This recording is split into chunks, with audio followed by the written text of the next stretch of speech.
So today we're going to talk about, I mean, we talk about infinite banking. It's infinite, so it can be used in so many different areas of your life, depending on, what your life goals are, where you're coming from, where you're going to. Today we're going to talk about in maybe generically about the entrepreneur and how it can help them.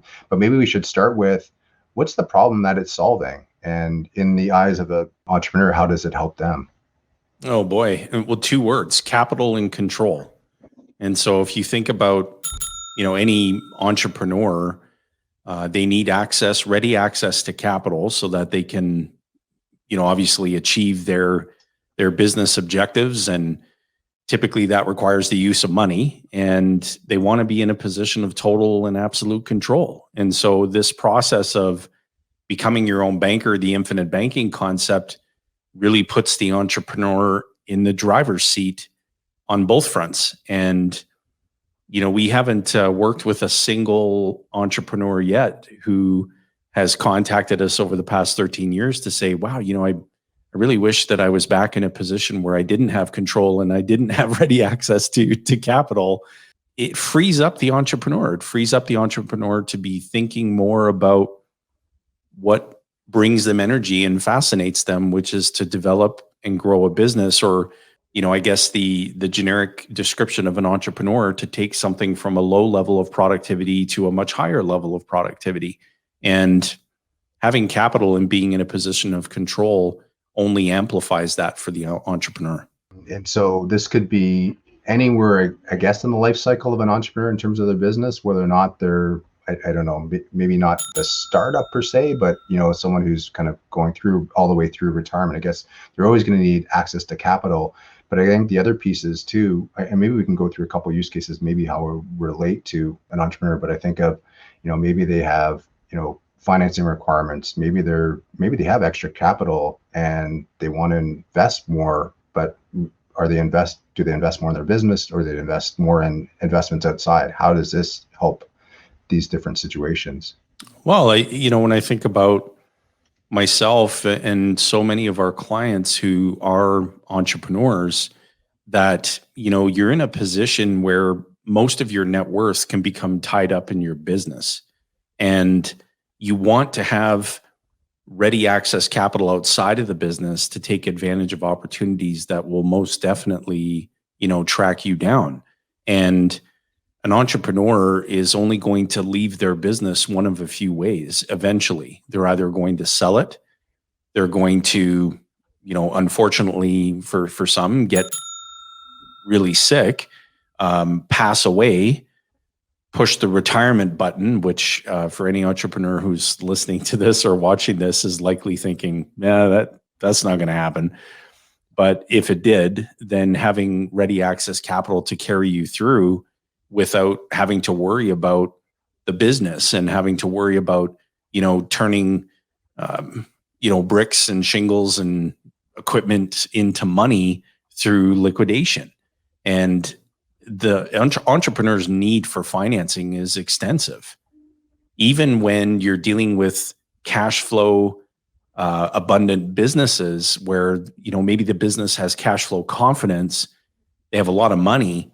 But what the entrepreneur doesn't know prior to discovering this process is that every piece of equipment they buy, every team member that they pay, everything that the business spends money on, it involves a permanent transfer of capital away from the business, which is exactly what the entrepreneur doesn't want. The entrepreneur wants money in the business to be able to grow it, scale it, expand it, et cetera. So this process enables the entrepreneur to do that, because when you're putting money in to your program, your system of policies, you're accumulating that daily cash value growth. Think of it much like, if you just picture it for a moment, like an aquarium, and that aquarium is filling up with more and more cash every single day, uninterrupted. The entrepreneur gets to essentially collateralize that cash without any qualifying, no lengthy, nosy credit applications, not having to speak to some banker who has no earthly idea what the entrepreneur is doing, what the nature of their business is, why they need the money. And so now the entrepreneur can, at the push of a button, get ready access to capital, have total control over the repayment schedule of money that they're accessing by way of policy loans, and get to recirculate that money over and over and over and over again. So what once used to be a situation of money leaving the business, we now have money flowing back to the business, which frees up the entrepreneur to grow. And when we say entrepreneur, we're not just talking about somebody who woke up this morning and said, I've got a great idea, I'm going to go start a company. We're talking to the established business owners. We're talking to people who have been operating businesses in profit for many years, but the ambition is still there to continue growing and continue bringing their ideas to life. And typically that requires money.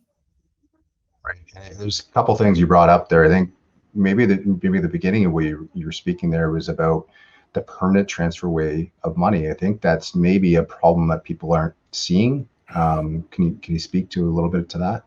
Oh boy. Yeah. Think about it this way. If you were to add up all of the money that you've spent up to this point in your lifetime, now I'm talking about on everything, vehicles, utilities, business overhead, cars, taxes, business taxes, property taxes, you name it. Could you write me a check for that amount of money right now, Peter? It's pretty doubtful, I would say. Yeah. Right. And it's a hard no for anyone that we've ever talked to. And so if you can't write a check for that amount of money right to me right now, it's because all that money's been transferred away from you. It's gone. Does that make sense? Yeah. And you can't earn interest on it again. You can't use it again. You can't save it again. The money's gone. And it's not only gone for your generation, it's gone for every generation that comes after you. That's what's called lost opportunity cost. And I've talked to so many people who pay lip service to those words, but very few people actually ever reckon with it. And so when we're talking to an entrepreneur and we're saying, listen, this involves a permanent transfer of money away, and we start to get into, hey, how much money is flowing through your business every month? Well, I've got $30,000 flowing through the business every month, or I've got $1 million flowing through the business every month. Well, it's not flowing through it, it's flowing away from it. And when you do the math and you say, okay, gosh, how much interest are we giving up the opportunity to earn on all of that money? Nobody's having that discussion with them. Nobody. Everybody's talking to them about their business and their great ideas and, what's next. But nobody's sitting down saying, hey, have you reckoned with this lost opportunity cost thing that we heard this guy Jayson and this guy Peter talking about live on the LinkedIns and YouTubes and Facebooks? Lost opportunity, what? It's the interest that your money could have otherwise earned, not just for your generation, but for everyone that comes after you. So by embracing this process of becoming your own banker, the infinite banking concept, you create uninterrupted compounding on your own capital. And you get to use someone else's capital to do all of the things that you had planned to do. And now the revenue flowing into the business is not flowing away in expense. The revenue flowing into the business is now flowing back into your own system to be recirculated again. Isn't that good? It's so simple, but it's really just a mind shift, right? And I think everybody has this in their business, even in their household too, right? It's money in, money out, money in, money out. Right. And there's money's never really captured. Everyone else is making money on that money, whoever you're deploying that money to. The banks are making money on the money while it's sitting in your account for that little amount of time. But we literally have money that sits in our account for a couple of days and then it's gone to pay a bill, and that's a lost opportunity. That's such a huge piece. The other piece I was going to ask you to, now this sounds too good to be true. What about things like implications on taxes? How does this process relate to taxes? Well, again, any payment of tax is a permanent transfer of money away. So regardless of what the line item is, as an expense or as a required payment, we don't want the money flowing away. We want to keep the money in the business. And so taxes You know, you've heard me say this before, that there's two certainties, death and taxes, but the only thing that doesn't get worse every time politicians meet is death. So from a tax implication standpoint, you know, Peter, if I had said to you, hey, listen, you're going to send $100,000 of money away from your company, and by proxy you, because you are the company, and you're sending that money away to Revenue Canada to pay tax.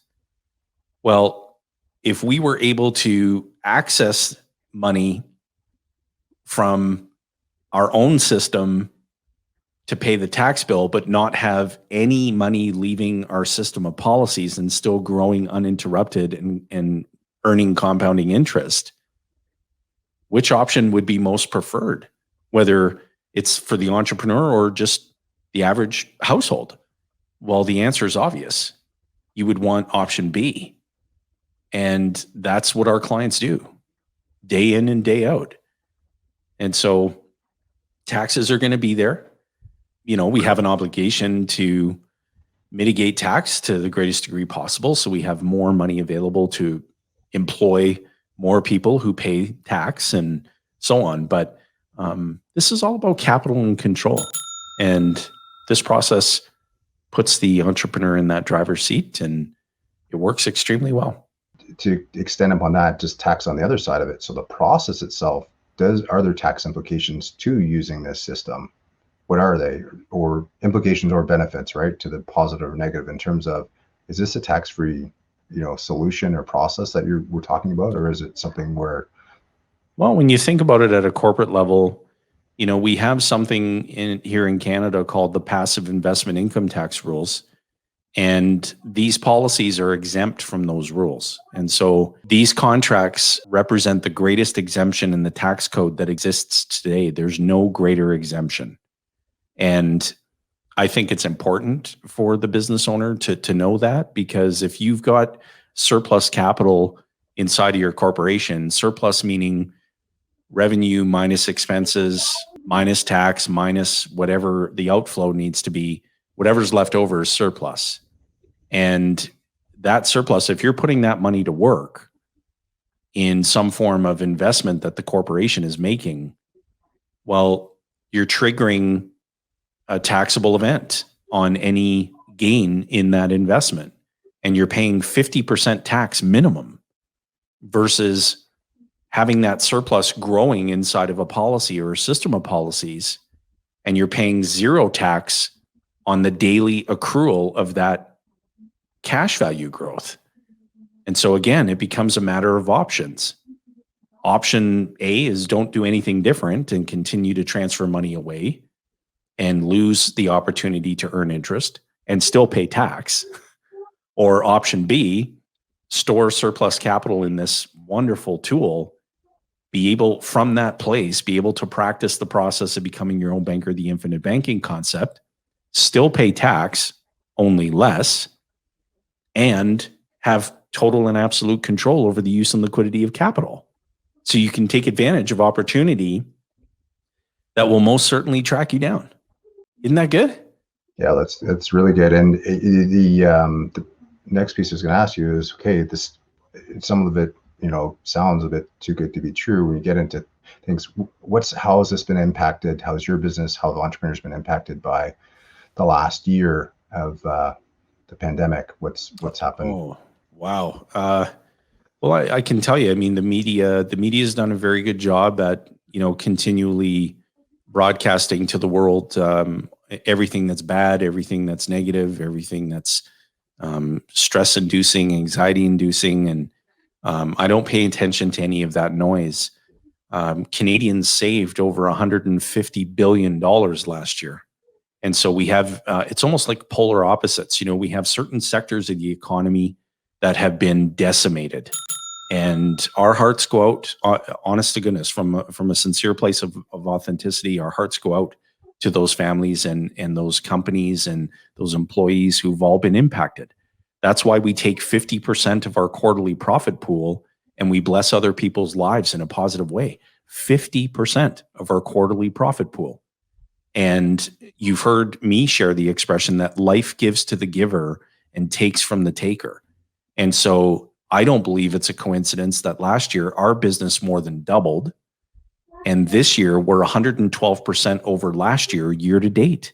And so we have more money available in our profit pool to bless other people's lives in a positive way. And so from this place, from this process, it's not just about all the advantages of capital and control that we've already talked about. It also creates abundance so that you can help others and you can bless other people. And that is the unseen of this process. And so that's what I would say to you. You know, I'm talking to people every single day. And again, it's polar vortex conversations. Like one conversation is with a family or a business owner who's really struggling. And then the next conversation is with a family or a business owner who's thriving. They're busier than they've ever been.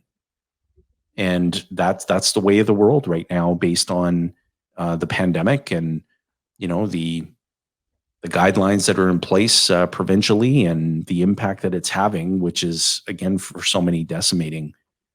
But coming through this, and we will get through this when we get the green light, you know, from this pandemic, and we're able to move forward. Implementing this process will shield you from the next event, you know, the next pandemic, the next severe economic impact.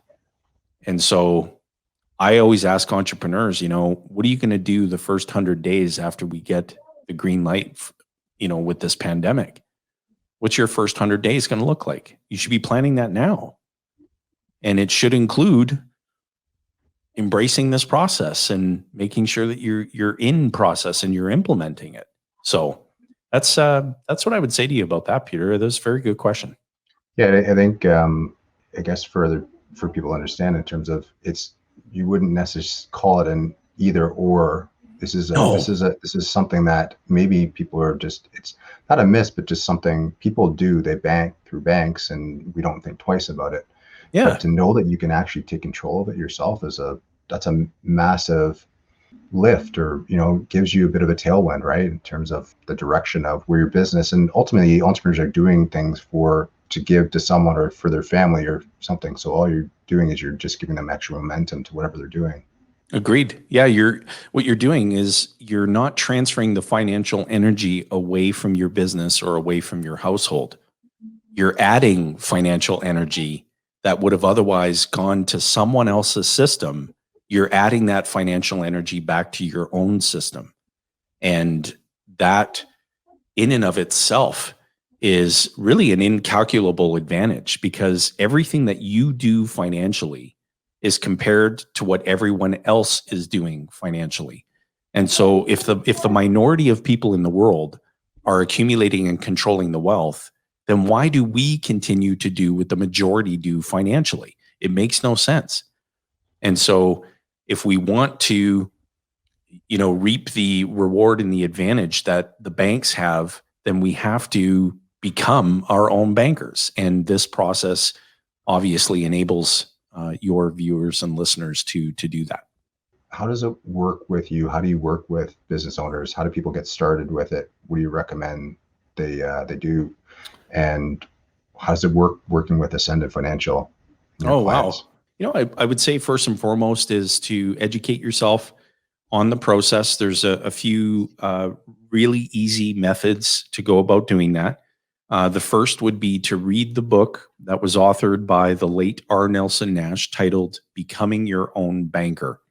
So this particular book is one that you can order. And Peter, I'm sure you'll provide, you know, how a person could go about doing that. When you get the book, you can read it literally before sundown. And it is going to open your eyes to a whole new financial world. In addition to that, there's a great documentary film that I had commissioned on the late R. Nelson Nash. And your viewers, listeners can watch that at no cost. It's at nelsonnashfilm.com. That's nelsonnashfilm.com. And it's a 1-hour documentary that'll give you a deeper, you know, glimpse into the essence of just how incredible Nelson was. And then thirdly, once you have read the book and you've captured some thoughts and questions, the next step is to schedule a call. Because the most frequently asked question that I get is, Jayson, can you connect me with the right person on your team to help me understand how this process can be an advantage to my family or my business or both? And the answer to that question is yes. We have a call designed especially for that. So you can book your Becoming Your Own Banker call. There's no cost associated with that.